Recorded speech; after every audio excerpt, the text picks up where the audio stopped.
Welcome to the Holdo Maneuver podcast, part of the Geek So to Speak network. I'm Marc Vibbert. And I'm Trent Vactor. We're two hardworking dads trying to immerse ourselves in Star Wars and fit it into our very busy lives. If this is your first time listening in this short-form Star Wars podcast, each week we'll share our thoughts on different topics from a galaxy far, far away. Hey, Mark, what's Yoda's advice for going to the bathroom? I don't know. What is it? Do or do not do. Wow, that was a really crappy joke.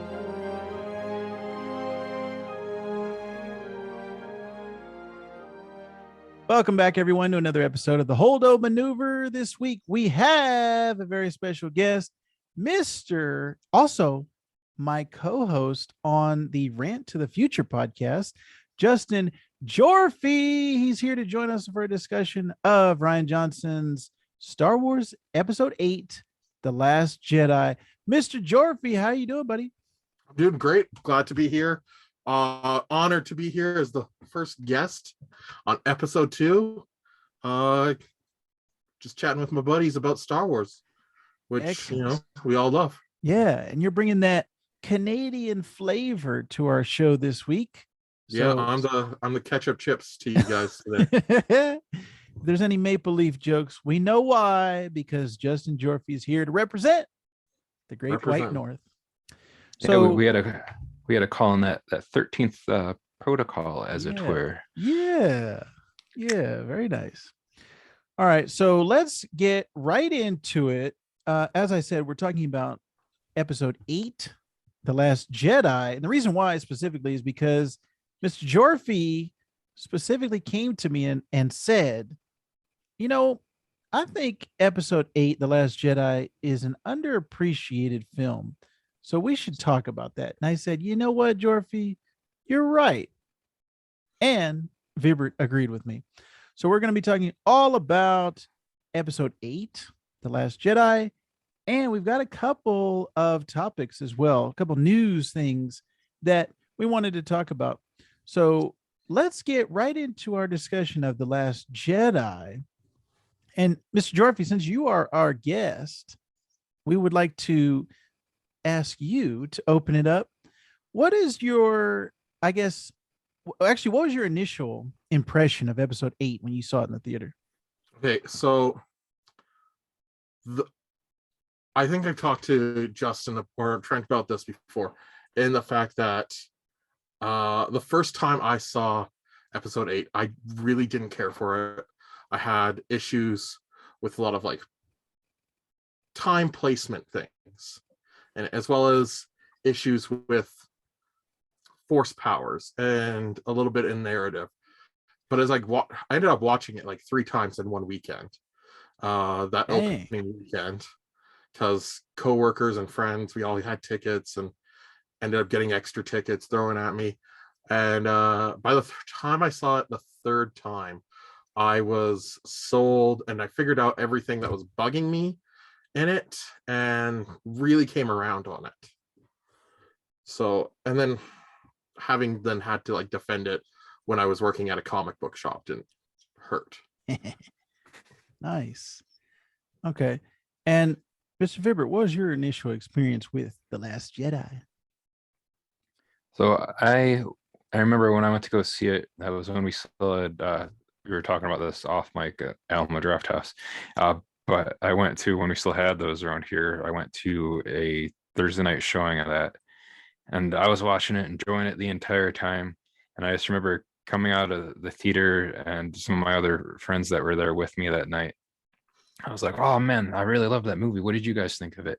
And then getting that first initial shock of wait, not everybody enjoyed this movie as much as I did. So I remember that being my first kind of experience with the movie. And I still think that's kind of a lingering thing. And we're going to talk about that in a little while, but I still think it's weird exactly how much backlash this film gets because of how it subverts a lot of expectations of what a lot of people usually want from a Star Wars film. And I actually really like that about the film. And Luke isn't doing exactly what you were waiting for Luke to do when he came into it.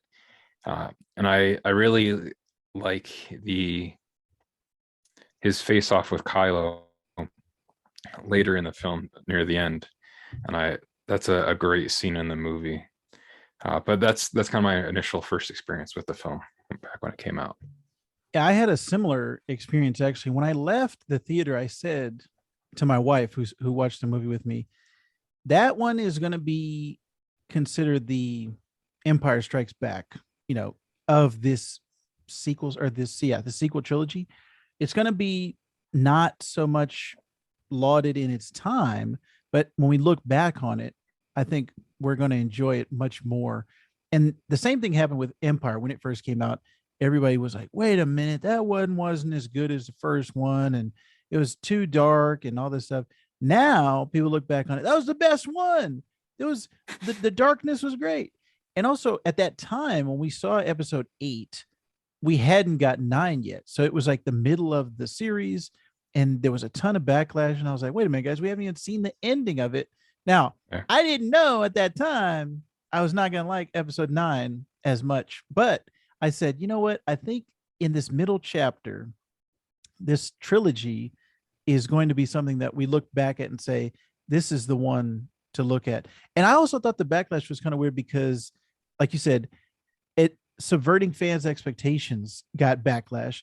But then episode 7 was kind of like, hey, this is exactly what you thought it was going to be.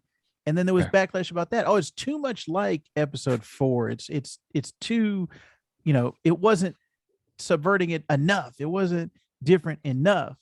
So when I heard that about 8, I was like, man, what do you guys want? Like, you don't like it when it's like the originals, and you don't like when it's not like the originals. So what do you want?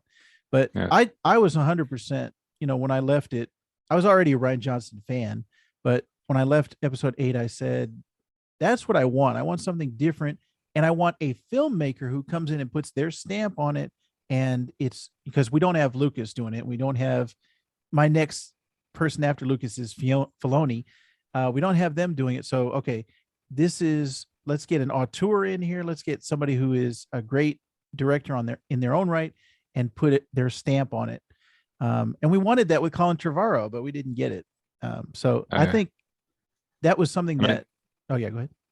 I was just saying, I think all of us have read that treatment for Colin Trevorrow's Rise of Skywalker or whatever that would have ended up being called had he done it, and just how much different that is than the film that we ended up getting. Am I mistaken, or did we also have like art leaked with Trevorrow's? Oh yeah, there was concept art that leaked with that too. So, and I think that's where the whole Matt Smith casting came from as well. Ooh, too. Okay. That never ended up happening because that shifted with who did it. I mean, so there's a whole different episode 9 that could have been that never was, but I don't know. And I know this is also like where a lot of the I don't know how to, like, the best way to phrase it would be like the quote unquote fans of Star Wars have, over the past few years since episode 8 came out, have really given like a voice to toxic fandom, whether it's through that or like the release the Snyder cut. I mean, there's certain people within that release the Snyder cut that were like, nice people and whatnot, but then there's a whole other sector of it that's like demanding and whatnot. But these people that are like part of that toxic fandom towards Star Wars now, like, blame everything on Kathleen Kennedy, she's the devil and all that, or just like all the stuff like, oh, Rian Johnson stinks. And that part of that is disheartening too, because he was supposed to do his own original set of films that he was going to do, and they never outright said that they're not happening anymore, but we haven't heard anything about that basically since episode 8 came out. So I feel like at this point those aren't going to happen anymore. So that stinks too, because it would have been cool to see his take on this like original story within the Star Wars universe, to see other ideas shot from that perspective of what he wanted to do with completely original characters in I feel A like Galaxy Far Away. I feel like not just to pin it on that backlash too from episode 8, but I feel like Solo ended up having a lot to do with a directional change that they ended up doing with that not doing as well as they wanted, and that's why we don't hear the movies as much anymore too, like, and that seems to be why they pivoted to Disney Plus series. But because, like, if I remember correct, there was like talks before of a Boba Fett movie. Now we just had Book of Fett. Right. There was talks Kenobi movie. We have Kenobi coming out May 25th. Like, it seems to be that's where they're pivoting, because some of these stories might work better in a longer format. Yeah, that is interesting, that kind of change. And I find the whole fandom thing kind of weird too, because it should, it should all just be, this is something that we love. This is a universe that we love. Maybe we don't like that story as much as this story, but it's all in the Star Wars universe. And blaming everything on one person necessarily, I don't understand that. But the Rian Johnson philosophy, to me, the thing that I took away from it was summed up in Kylo Ren's quote, "Let the past die, kill it if you have to." And moving beyond the Skywalkers is something that Star Wars has to do. You can't just keep doing the same stories on, even though Book of Boba Fett was all on Tatooine, you can't be doing the same planets. You can't be doing the same people over and over and over again. It has to move beyond that. So everything that Rian Johnson was setting up, I felt like in episode 9, J.J. Abrams was like, whatever. Let's just sweep that away under the rug and let's go back to Rey's a Skywalker. She's related to everybody. But when we saw episode 8, it was kind of like a breath of fresh air for me. And that was what I wanted. I wanted it to go in an alternate direction. Not everyone has to be related to the Skywalkers or the Solos. When Gyorfi, when you left the movie, I guess when you had that negative reaction, was it because it felt so different to you? Like it felt like it was going in a direction you didn't want it to go in, or what was your feeling? So when I had my negative reaction, it was more towards certain campy things that came up, which I'm just going to get this out of the way and say, though, Star Wars is inherently campy. It's inherently silly. It's inherently dumb. And that's why we love it. Like, there's a lot of silly things about Star Wars, and you love it for that. But there's little things that left a little bad taste in my mouth, like the feeling like, oh, we're just visiting Hoth again, but it's salt instead of snow. Or we are, the big thing that I always clicks with me is the flying Leia, and how that feels as a scene poorly shot, but at the same point, it's not like we could have done reshots at that time. And so it's heavily CGI'd and it feels awkward and stiff. And that's my biggest problem, was like, there's little things like that that just lingered with me. And do you feel it was more on the page, can't be like it was the way it was written, or just the CGI, just the way it was done, on the screen? It was more on the screen than on the page, because I feel, especially now going back, heck, I just rewatched it today for our conversation. It works in concept. I feel, though, some people felt that that was also unearned, seeing Leia use powers like that, because she hadn't displayed it before.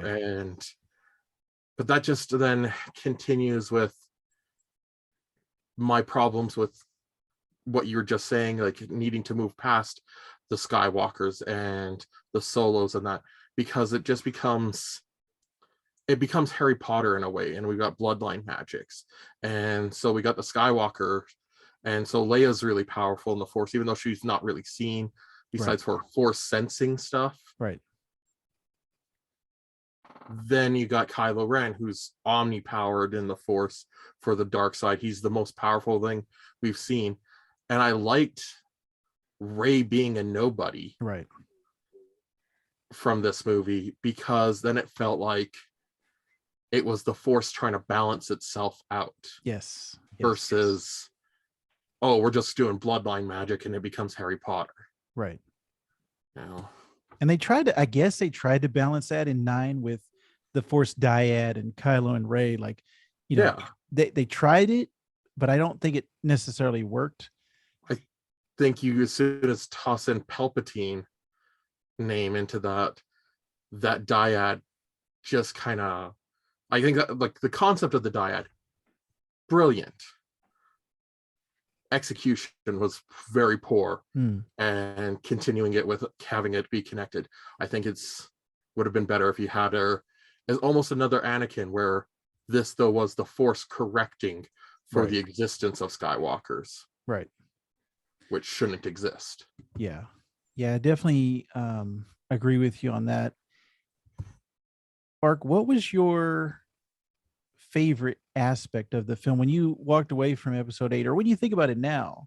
What is kind of the thing that you take away and say, this is what I love about Last Jedi, like this aspect of the film? The thing that I still love about it is Luke in the film, and which is another thing that I know a lot of people had issues with too, because I wanted a very specific Luke. Yeah, I didn't understand that at all. Yeah, which is why people love the Luke so much that we've gotten in both Mando and Book of Boba Fett now, because it's that Luke that's like basically at his height, like right after Return of the Jedi. Right. And everybody assumed that's what we were going to get in Last Jedi, but that's also 30 plus years. It's basically what happens after Happily Ever After, right, with Luke Skywalker. And it's the same thing that happened to Obi-Wan. Obi-Wan kind of became an old man later on, that, you know, he was kind of disillusioned to stuff. Luke found out more about what happened with the Jedi. It was basically like Luke went back and watched episodes 1, 2, and 3 and found out the backstory of his dad. And he's like, oh, wait, like the Jedi are actually kind of messed up. So maybe we shouldn't be doing this, and maybe it should be more of a gray area. So that was also what had me excited about when we did see him. We talked about this in the first episode, like with him with Ahsoka, is that's a whole relationship that I want to see with, like, what did those two talk to each other about as far as different Jedi aspects. And I really like how when Rey first meets him at the beginning of this, or I guess meets him at the end of Force Awakens, but it's like pretty much like 2 minutes before this movie starts. And then where that relationship goes to by the end, where he basically, he says, what do you want me to do? Stand in front of the entire empire and to take them on with one man with a light sword? Or I don't remember the exact line, but yeah. And that's pretty much exactly it. Yeah, and then that's what he does. Yeah. And then I remember people got mad that he had the blue lightsaber, but again, it's like all this stuff that's supposed to be showing that that's not actually him there. He's projecting himself across the galaxy and doing that, and he was willing to sacrifice himself to pass the legacy on. So that's what I liked about that in here. It was the Luke that we got. That was actually my favorite scene in the movie, was the Luke and Kylo fight the Force projection across the universe, and also him seeing his sister, you know, for the last time. That just that entire encompassing thing, Kylo getting upset, more. That the entire scene to me was perfect. So that was my favorite thing. And like I said, the thing that I took away specifically was trying to push the franchise forward, trying to move it into a new direction. That was, I thought, the lasting thing that we got from The Last Jedi. But yeah, I definitely didn't understand the backlash at all. I'll also say with that scene, it felt like that confrontation between Obi-Wan and Vader Ooh, from A yeah. New Hope, Right. but to a grander point, to like, or grander scale that we have seen Star Wars being able to be shot at compared to 45 years ago when they had very limited technology to do that. Right. I'm just going to throw out, though, I absolutely loved seeing Yoda again. Yeah. And like, I know in our show notes we had what's favorite scenes, and like you bring up yours, Yoda showing up, honestly, was it for me because we had Frank Oz back there. Yes. But Yoda was still being the crazy Yoda that we know from Dagobah versus him being the master on the council, which was much more reserved. He's old man crazy, like Luke and like Obi-Wan. Like, go through, they've had that loss. Yeah. And I almost feel like if something has to do with them connecting with the Force past that, like that training that Qui-Gon taught him to come back as a Force spirit, could that also have something to do with that craziness to a level? Somebody I'm could now reading into things. Yeah. But even like to the point that we talk about Luke foreshadowing what he does, Yoda foreshadows what Rey does, because he says in there to Luke, he's like, there's nothing in there that she doesn't already have, meaning that she already had the books that he was going to burn down. Right. Yeah, my wife applauded when she saw Yoda, and you can hear the theme song, and like you said, Frank Oz doing the voice. That's just like John Williams coming back and doing music for these, the sequel trilogy, and then also now we know he's going to be doing the Obi-Wan show theme. Having Frank Oz back is just as much to me as John Williams. That that bond that he has to Star Wars, even though his career is crazy, with everything from Sesame Street to the Muppets and even his directorial stuff. Yoda is the one that I think of when I think of Frank Oz.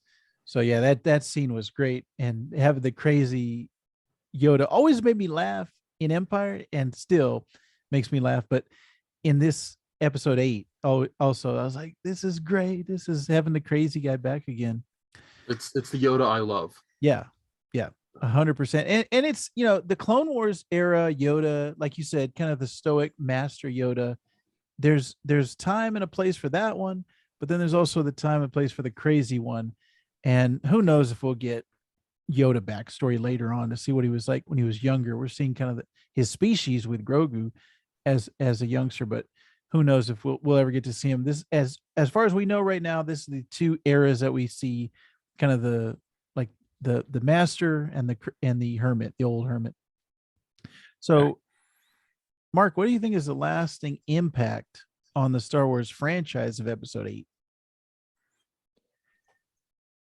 I kind of think it's everything that we've kind of talked about, where it made, I think there was where it started to make Star Wars polarizing again, where like the only you couldn't, like, there's no way to make a Star Wars, like a quote unquote Star Wars fan, happy with anything. So I think that's kind of like a bummer of part of its lingering and lasting impact from that film.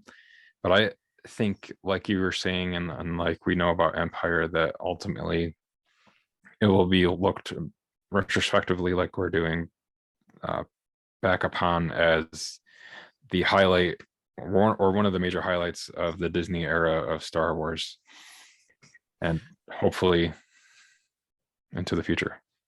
Gyorfi, what do you think after episode 8? We didn't know what was to come.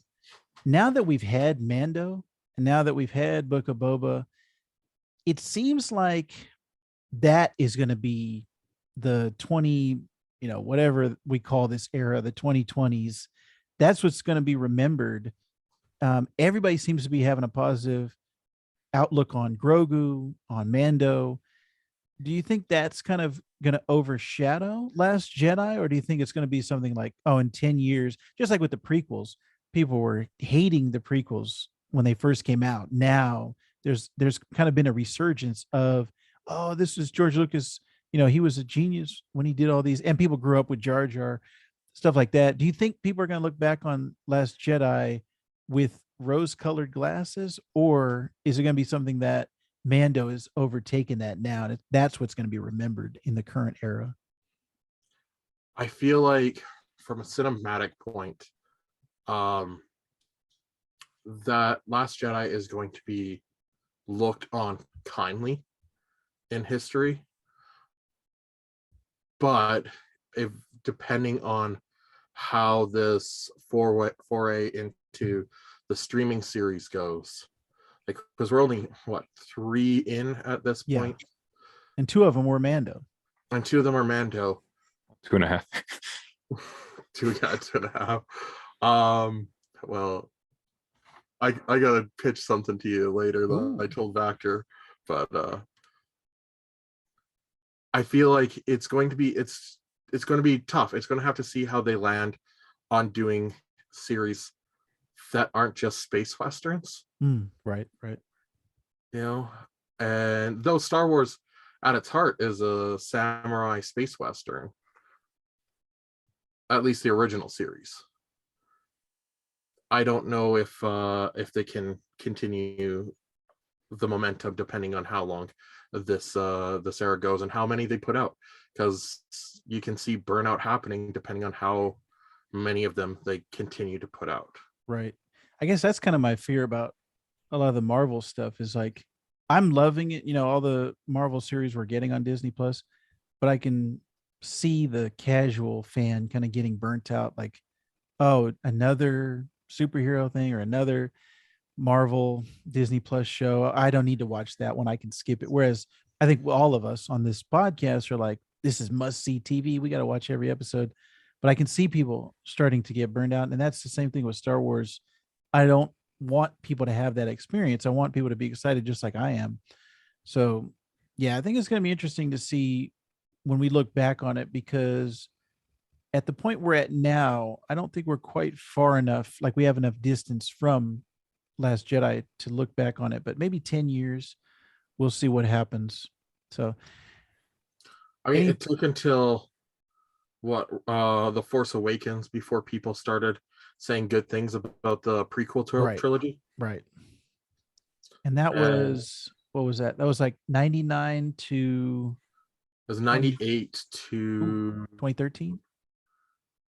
2014, I think, was when Force Awakens came out. Yeah. So let's just round it up 15 years, right? 14. Yeah, let's use the old Google machine here real quick. 2015, I was off by 1 year. Yeah, I think we need at least a decade to look back on it. But it'll be interesting to see how that changes, because I never would have thought when the prequels came out and people were just like hating them, I thought that was going to be how they were always looked at. I never thought, things like Clone Wars would come out and change people's minds about it and say, oh, this is my favorite era of Star Wars. So we'll see what happens in that regard. We got a couple topics we want to talk about, a couple bits of news. First up, this week, Gyorfi, I don't know if you've seen this, the Star Wars Galactic Starcruiser is having influencers take a ride on this new hotel and see what's going on. I've seen influencers posting about it, but there's a specific way that you can get in. Mark, you want to tell them about that? Well, it's not specifically the way to get in, but so, like, say you do have a reservation to aboard the Halcyon. One of the things you can do is, once you've got your reservation locked in for the Star Wars Galactic Starcruiser, is that you can then make your way over to Shop Disney, and they got a whole line of clothes that you can then buy to wear while you're on your 3-day experience. Yeah. So the thing with this that which is it's cool, like, but I think what is it, like $3,000 or $6,000 for the what is it? Is it like that A much? It's like family of 4 can expect to pay $6,000 for 2 nights yeah. on the Galactic Starcruiser in a standard cabin. Meanwhile, a couple without children can expect to pay $4,809. Now that's US. Gyorfi, I don't know. No, I was already calculating it in Canadian for me. And if that's not enough for you, and you got the Galactic star credits for it, you can drop another $80 on getting maybe a Star Wars Saber trainer tunic for adults. I mean, I saw that. I was like, oh, that's cool. I'd want to buy that. But then the other thing is, like, shouldn't that just be included in the price that you're paying for, like, that experience anyways? I mean, at that point, another $80 added to how much you're paying for that experience of that stay, that should just be part of the included price for it. Because if you want to be that immersed into it already anyways, I don't want to just go be rocking a pair of shorts, like a ball cap, and just like an X-Men t-shirt. If you're in for like $5,000, Yeah, toss me a tunic or two. Yeah, I want to be dressed like Obi-Wan or Anakin. I want to be walking around with my lightsaber. That would doing help stuff. immerse you in the experience of seeing everybody dressed in the Star Wars garb.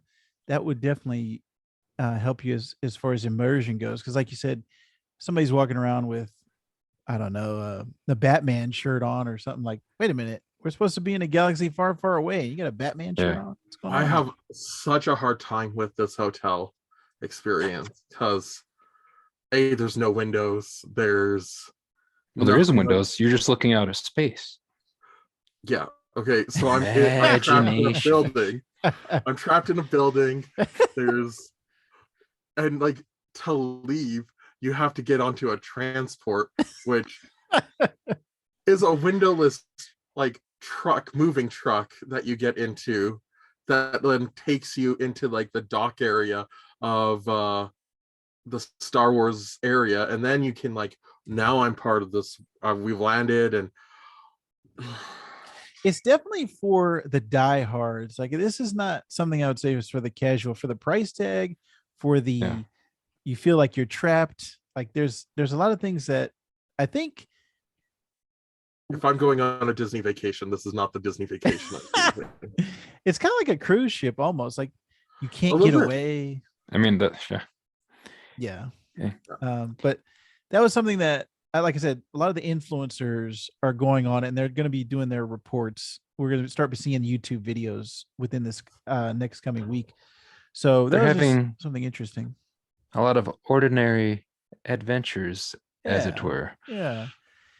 You know what I think would make me feel better is if it was like a Mexican resort and I got to have unlimited cocktails out of the, like, cantinas and that. Well, there you go. You just hang out at the canteen all day.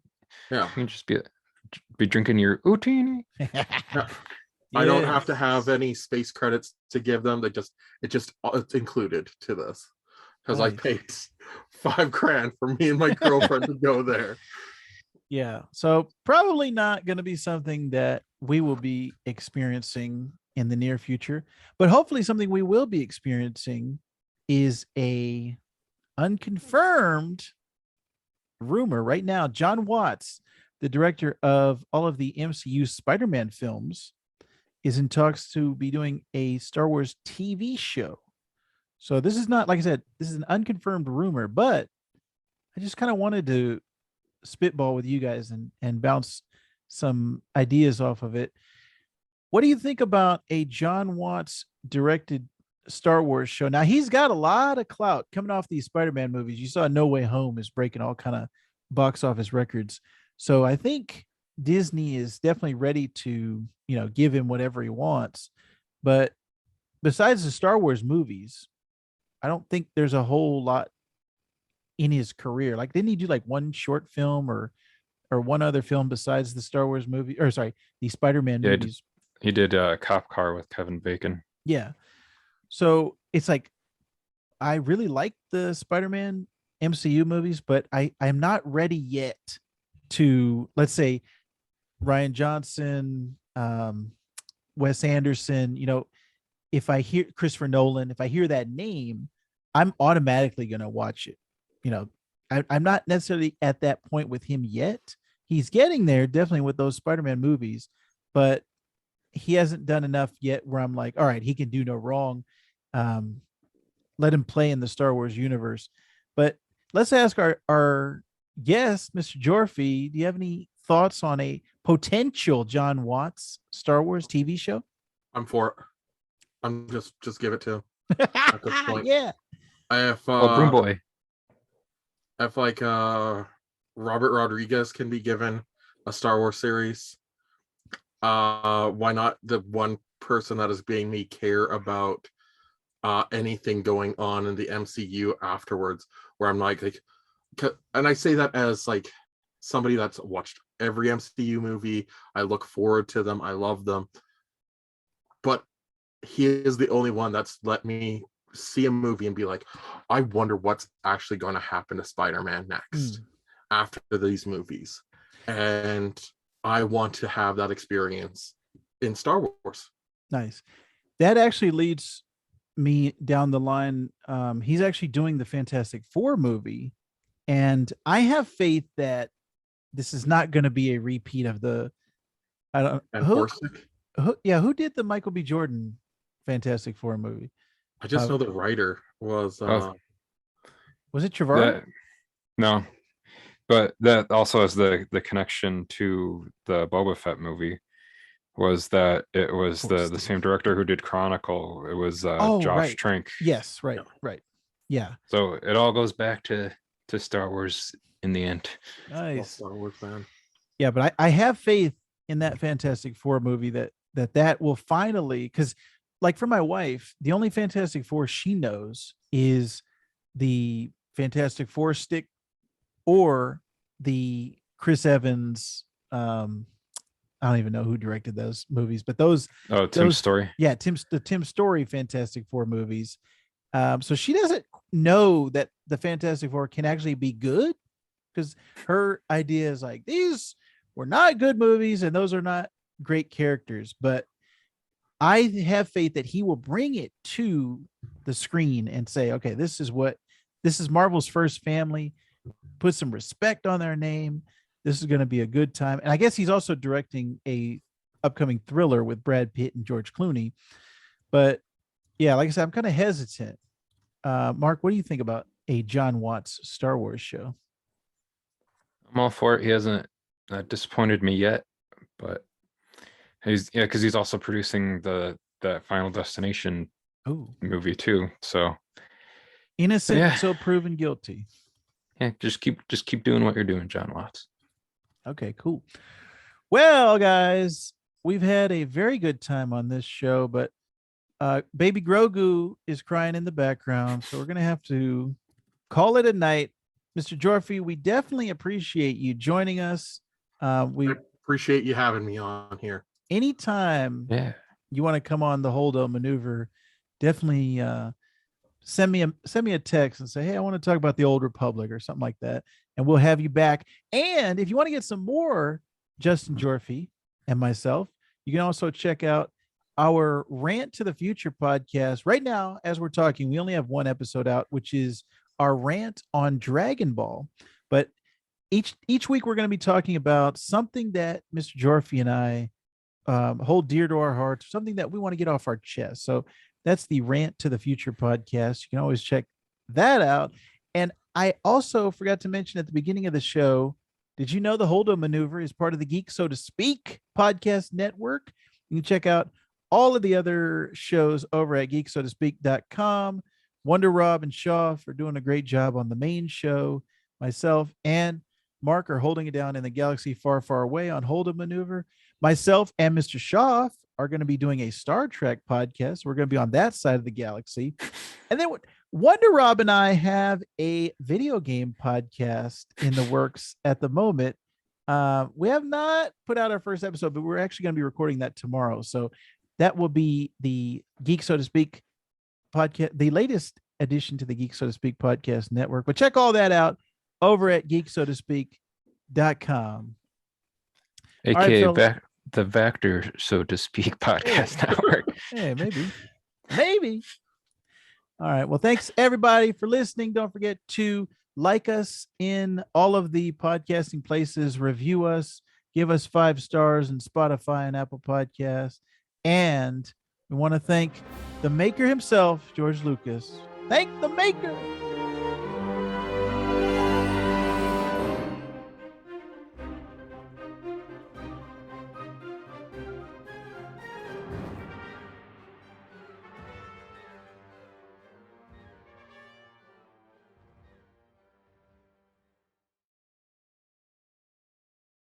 Cue the Cantina music. Do, do, do, do, do, do, do, do.